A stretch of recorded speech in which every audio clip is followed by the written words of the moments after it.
For Debbie, it's been a never-ending nightmare for the past 13 years. I'll dream, I'll be sleeping and I'll just have a panic attack in my sleep, wake up soaking wet and like can't breathe. After being diagnosed with stage 4 breast cancer 13 years ago, Debbie's mind spiraled out of control. It's like that fight mode you go into, but to get to that, you got to go through all those stages of ups and downs and not sleeping, not eating. I lost a lot of weight. My mind subconsciously goes out of right now into the future, and then I start panicking. Oh my God, what if it's back? You know, how many years am I going to live? Today, she takes a cocktail of medications to manage her dire symptoms. And I just have to deal with it because it's either take the medicine or have my cancer come back. Debbie Sorrentino is one of thousands of women that battle depression and anxiety with cancer. Though breast cancer is one of the most frequent cancers among women, nearly 50% of women experience symptoms of depression and anxiety during their first year of diagnosis. Today, Debbie sees John Catone, a therapist, once a week to talk about the mental scars that breast cancer has left on her.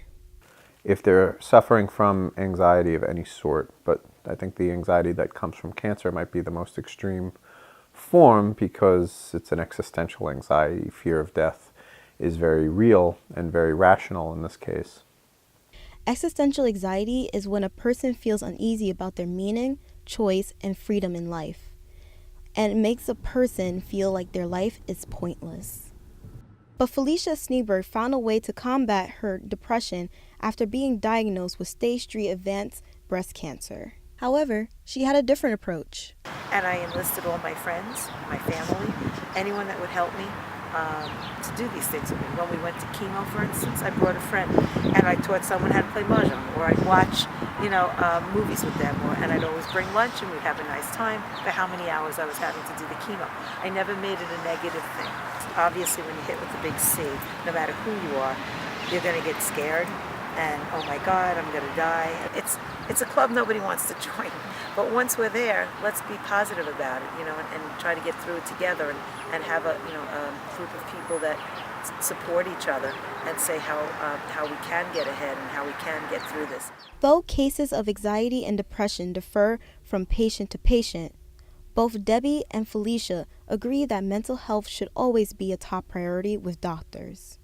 Christina Dracia is a plastic surgeon who takes her patients' mental health seriously before every surgery. And I think just educating the patient about how long the process is, the recovery time, exactly how many surgeries are involved and potential complications.